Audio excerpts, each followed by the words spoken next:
किसी को समझ में भी आ रहा है कि सिस्टम के साथ क्या हो चुका है? 400 करोड़ रुपए गायब हो गए हैं। 400 करोड़। ये कोई आम गड़बड़ नहीं है, ये सीधे सीधे बैंक को डुबो देने वाली बात है। सर, अगर इजाजत मिले तो मैं सारा पैसा वापस ला सकता हूँ। तू यहां खड़ा रहने लायक नहीं है और 400 करोड़ की बात कर रहा है। बाहर निकल। तेरी हैसियत है 400 करोड़ वापस लाने की? पता भी है इतनी रकम क्या होती है? अगर मैं पैसा वापस ले आऊं तो?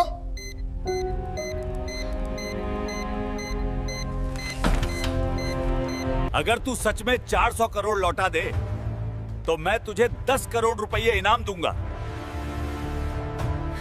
सुबह का समय था। नदी के किनारे बने पुराने बस अड्डे पर हलचल शुरू हो चुकी थी। कहीं डीजल की तेज गंध हवा में घुली थी, कहीं चाय की केतली से उठती भाप हवा में घुल रही थी और कहीं ट्रकों के ब्रेक की आवाज सुबह की खामोशी को तोड़ रही थी। उसी शोर और गंध के बीच पुल के नीचे गीले कंक्रीट के पास एक 13 साल का लड़का बैठा था। उसका नाम आरव था। आरव के पास न स्कूल का बैग था न किताबें, बस एक पुराना सा थैला था जिसमें टूटी हुई तारें, खराब चार्जर और ऐसी मशीनों के टुकड़े भरे थे जिन्हें दुनिया बेकार मान चुकी थी। वह चुपचाप बैठा उन चीजों को उलट पलट रहा था जैसे उनमें कुछ ढूंढ रहा हो। उसके लिए यह कबाड़ नहीं था। उसे लगता था कि इनमें से कई चीजें अब भी ठीक हो सकती हैं, बस किसी ने ध्यान नहीं दिया। आरव बोलने से ज्यादा देखने और सुनने में यकीन रखता था। लोग समझते थे कि वह चुप है, लेकिन सच यह था कि वह आसपास चल रही चीजों को समझने में लगा रहता था। जब बस स्टार्ट होती थी, वह उसकी आवाज से अंदाजा लगा लेता था कि इंजन ठीक है या नहीं। जब बिजली का ट्रांसफार्मर भिन भिन आता था, तो उसे पता चल जाता था कि लोड बढ़ रहा है या कोई गड़बड़ है। आरव के लिए मशीनें सिर्फ लोहे की चीजें नहीं थीं। उनकी आवाज से उसे बहुत कुछ समझ आ जाता था। ठीक सामने नदी के उस पार कांच और स्टील से बनी एक ऊंची इमारत खड़ी थी, शहर का सबसे बड़ा निजी वित्तीय संस्थान। हर सुबह वहां चमचमाती गाड़ियां आती, लोग जल्दी जल्दी अंदर जाते, फोन पर चिल्लाते, फैसले लेते। आरव ने उस इमारत को कई बार देखा था, लेकिन कभी अंदर नहीं गया था। गार्ड उसे देखते ही एक ही बात कहते थे, यहां मत बैठा कर, आगे बढ़। इमारत की पिछली दीवार से सटा एक बड़ा सा पावर कंट्रोल बॉक्स था। आरव अक्सर वहीं बैठता था क्योंकि वहां छांव रहती थी और मशीनों की आवाज साफ सुनाई देती थी। उसी दिन दोपहर के वक्त उसे कुछ अजीब लगा। उस बॉक्स की आवाज सामान्य नहीं थी। वह लगातार नहीं चल रही थी, बीच बीच में रुक रही थी। उसी वक्त अचानक बैंक के अंदर माहौल बिगड़ गया। काउंटर पर बैठे लोग अपनी कुर्सियों से उठने लगे, कंप्यूटर स्क्रीन पर अजीब अजीब मैसेज आने लगे और फोन लगातार बजने लगे। किसी को समझ नहीं आ रहा था कि आखिर हुआ क्या है। ऊपर की मंजिल से तेज आवाजें आने लगी। कुछ ही मिनटों में बात साफ हो गई। बैंक के डिजिटल रिकॉर्ड से 400 करोड़ रुपए गायब हो चुके थे। यह कोई छोटी गड़बड़ी नहीं थी। पैसा न किसी खाते में दिख रहा था, न किसी बाहर के बैंक में। ऐसा लग रहा था जैसे रकम सिस्टम के बीच रास्ते में ही अटक गई हो। आईटी स्टाफ भागता हुआ सर्वर रूम की तरफ गया। लॉग्स खंगाले गए, बैकअप चेक किए गए, सिक्योरिटी टीम को बुलाया गया। बाहर मीडिया की गाड़ियां भी पहुंचने लगीं। हर गुजरते मिनट के साथ हालात और बिगड़ते जा रहे थे। उसी वक्त बैंक थीस के बाहर पावर कंट्रोल बॉक्स के पास खड़ा आरव यह सब देख रहा था। उसे किसी ने कुछ बताया नहीं था, लेकिन उसे अंदर कुछ गड़बड़ होने का एहसास हो रहा था। पीछे लगे पावर यूनिट की आवाज उसे सामान्य नहीं लगी। मोटर बीच बीच में रुक रही थी, जैसे किसी ने जानबूझकर उसका दबाव बदला हो। आरव वहीं रुक गया। उसने अपना थैला नीचे रखा और दीवार के पास खड़ा होकर ध्यान से सुना। कुछ सेकंड बाद उसने खुद से कहा, यह सीधी चोरी नहीं है। उसे अपनी मां याद आ गई, जो कभी इसी इमारत में सफाई का काम करती थी। रात की शिफ्ट में वह आरव को बाहर बैठा रहने देती थी। वहीं उसने मशीनों की आवाजें पहचानना सीखा था। उसकी मां के पुराने फोन में कुछ अजीब से निशान बने रहते थे, नंबर नहीं बल्कि क्रम। आरव ने वही तरीका अपना लिया था। वह रोज चीजों को देखकर अपने हिसाब से समझ बनाता था। अंदर अफरा तफरी बढ़ रही थी। बाहर एक लड़का था जिसकी नजरें कांच के पार अंदर की हलचल को देखने की कोशिश कर रही थीं। आरव ने गहरी सांस ली। उसे लगा अगर वह अभी नहीं बोला तो बाद में कुछ नहीं बचेगा। उसने थैला उठाया और सीधे मुख्य गेट की तरफ बढ़ गया। गार्ड ने उसे रोकने की कोशिश की, यहां मत आओ। लेकिन इस बार आरव रुका नहीं। उसने पहली बार साफ आवाज में कहा, जो पैसा गायब लग रहा है वो बाहर नहीं गया है। गार्ड हंसा ही था कि अंदर से एक महिला तेज कदमों से बाहर आई। चेहरे पर तनाव साफ था। गले में आईडी कार्ड लटक रहा था।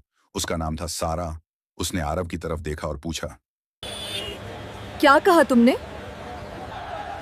मैडम, ये बस ऐसे ही बोल रहा है। आरव ने नजर झुकाई, फिर बोला, अगर अभी कुछ नहीं किया गया तो थोड़ी देर बाद सिस्टम खुद सब साफ कर देगा। महिला चौंक गई। तुम्हें ये कैसे पता? पावर यूनिट की आवाज बदल रही है। ऐसा तब होता है जब सिस्टम पर दबाव घुमाया जाता है। डेटा का रास्ता समझ नहीं आ रहा।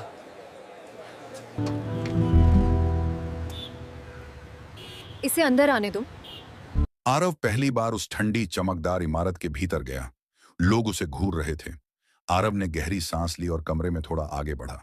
सामने बड़ी बड़ी स्क्रीन लगी थी, जिन पर लाल और हरे रंग के नंबर बिना रुके दौड़ रहे थे। आईटी टीम के लोग खामोशी से खड़े थे, जैसे सबकी जुबान पर एक ही सवाल अटका हो, क्या सच में यह सड़क पर रहने वाला लड़का कुछ कर पाएगा? उसी वक्त आईटी हेड विक्रम सक्सेना ने महिला मैनेजर की तरफ देखकर झल्लाते हुए कहा, सच सच बताओ, तुम्हारा दिमाग अभी ठीक से काम कर रहा है या नहीं? बैंक डूबने वाला है और तुम एक भिखारी बच्चे को यहां ले आई हो। कमरे में कुछ लोग हल्के से हंस दिए।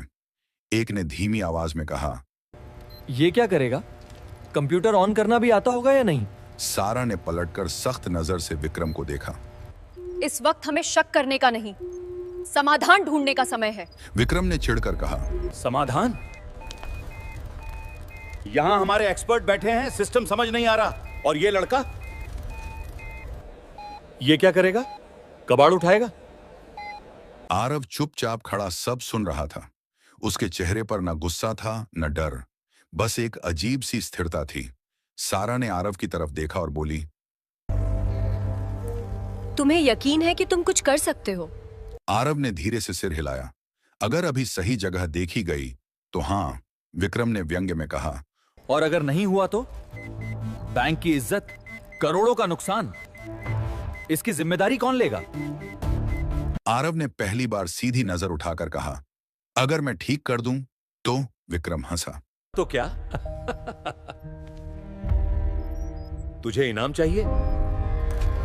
नहीं, आप खुद कहिए। ठीक है, अगर ये बच्चा सच में ये गड़बड़ ठीक कर देता है तो मैं इसे 10 करोड़ देने को तैयार हूं। कमरे में हलचल मच गई। किसी ने कहा, सर, आप मजाक कर रहे हैं? नहीं, क्योंकि मुझे पूरा यकीन है ये कुछ नहीं कर पाएगा। सर, हमारे पास टाइम नहीं है।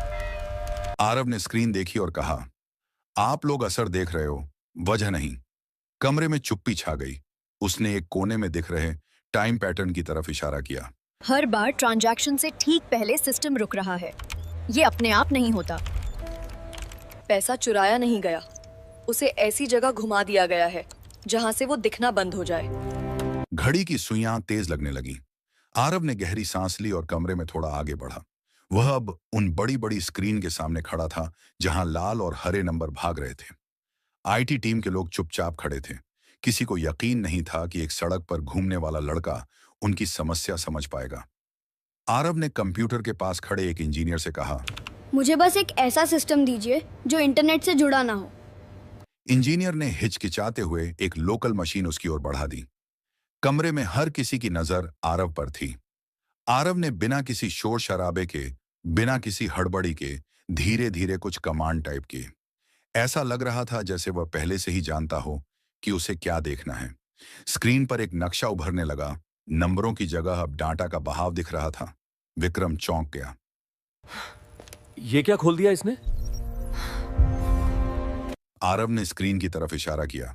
यह खातों का डेटा नहीं है, यह उस रास्ते का नक्शा है जहां पैसा घूम रहा है। किसी ने पूछा, घूम रहा है मतलब? मतलब पैसा गया नहीं है, बस यहाँ आके फंस गया है। कमरे में फुसफुसाहट फैल गई। विक्रम ने आगे बढ़कर स्क्रीन देखी।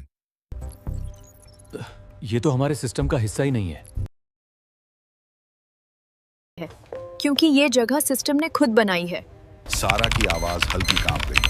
अगर यह न सुलझा तो सिस्टम खुद इस रास्ते को मिटा देगा और फिर पैसा किसी का नहीं रहेगा। और इसे रोकने में कितना वक्त लगेगा? कमरे में कोई बोल नहीं रहा था और जब आखिरी रकम भी सही जगह लौट आई तो विक्रम कुर्सी पर बैठ गया। ये कैसे कर लिया तुमने? मैंने कुछ नया नहीं किया, बस जो उलझा था उसे सीधा कर दिया। तुम इनाम के बारे में 10 करोड़ बाद में देख लीजिए। बस अगली बार किसी को उसकी हालत देखकर मत आकिए। कमरे में कुछ देर तक कोई कुछ नहीं बोला। स्क्रीन पर अब सारे नंबर स्थिर हो चुके थे। सिस्टम सामान्य दिखा रहा था, लेकिन लोगों के चेहरे अब भी जमे हुए थे। ऐसा नहीं था कि उन्हें खुशी नहीं थी, बल्कि वे समझ नहीं पा रहे थे कि अभी जो हुआ वह किस खांचे में रखा जाए। आईटी हेड विक्रम सक्सेना ने अपनी कुर्सी से उठकर पानी का गिलास उठाया। उसके हाथ हल्के कांप रहे थे। उसने एक घूंट लिया, फिर आरव की तरफ देखा। मैंने जो कहा था 10 करोड़ का। कमरे में कुछ लोग चौकन्ने हो गए। सारा ने कुछ कहने के लिए मुंह खोला, लेकिन विक्रम ने हाथ उठाकर उसे रोक दिया।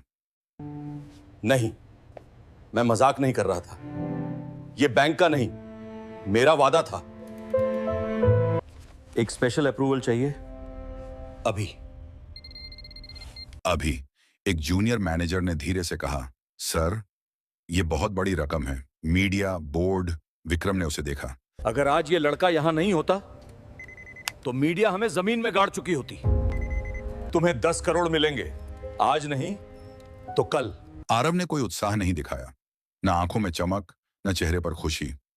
वो बस कुछ सेकंड चुप रहा, फिर उसने कहा, सर, क्या मैं एक सवाल पूछ सकता हूँ? पूछो।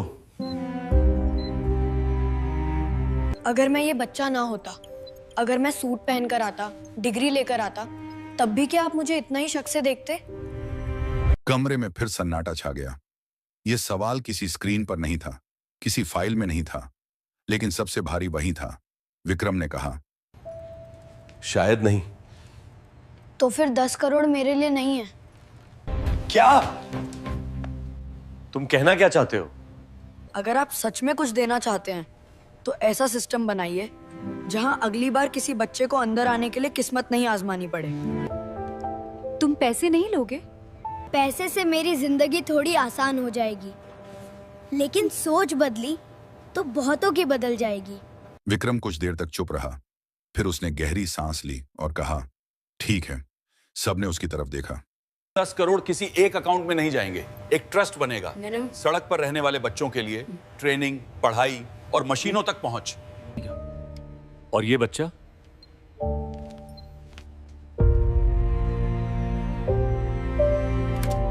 ये इसका हिस्सा नहीं होगा, ये इसकी वजह होगा।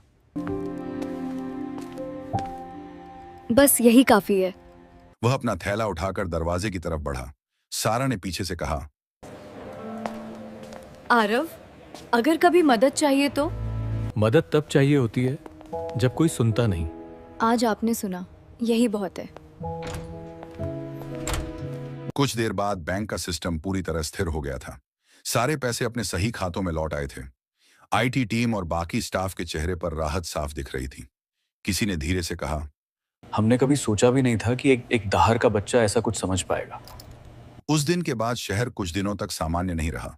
अखबारों में एक ही बात थी, एक अनजान बच्चे ने बैंक को डूबने से बचाया, लेकिन किसी को ठीक से नहीं पता था कि वह बच्चा था कौन।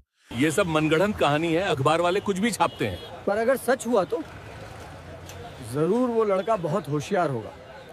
वह फिर उसी पुल के नीचे बैठा था, उसी जगह जहां मशीनों की आवाजें अब भी आती थीं।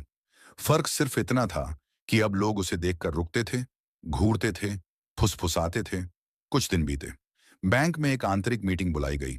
इस बार विषय पैसा नहीं था, खतरा नहीं था। विषय था निर्णय कैसे लिए जाएं। किसी ने कहा, हमने सिस्टम पर बहुत ज्यादा भरोसा कर लिया है। किसी ने कहा, नहीं, हमने सिस्टम को कभी भरोसा करना सिखाया ही नहीं। उसी मीटिंग में पहली बार एक सीनियर अधिकारी ने कहा, हमें उस बच्चे को फिर बुलाना चाहिए, सलाहकार की तरह नहीं, आईना समझकर। किसी ने विरोध नहीं किया। आरव को बुलावा मिला। जब वह बैंक पहुंचा, कोई कैमरा नहीं था, कोई मीडिया नहीं, कोई शोर नहीं, सिर्फ एक गोल मेज और कुछ लोग जो पहली बार सुनने आए थे। आरव ने शुरुआत नहीं की, उसने इंतजार किया। कुछ देर बाद एक व्यक्ति बोला, हम सिस्टम बनाते हैं ताकि गलती कम हो, लेकिन हर बार वही गलती दोहराते हैं। क्योंकि आप परिणाम सुधारते हैं, वजह नहीं। उसने बताया कि कैसे सिस्टम धीरे धीरे उन्हीं के लिए बन जाता है जो उसे सबसे ज्यादा इस्तेमाल करते हैं। और जो सबसे ज्यादा इस्तेमाल करते हैं वही सबसे ज्यादा ताकतवर होते हैं। तो जो कमजोर हैं, वे सिस्टम में नहीं होते, लेकिन सिस्टम उनके लिए होना चाहिए। उस दिन कोई कोड नहीं बदला गया, कोई सर्वर नहीं छुआ गया। उस दिन सोच बदली। शहर ने सीखा कि असली बदलाव क्या होता है। यह कहानी वहीं खत्म हुई जहां से शुरू हुई थी, एक बच्चे की समझ से जो अनदेखे को देखने की ताकत रखता था।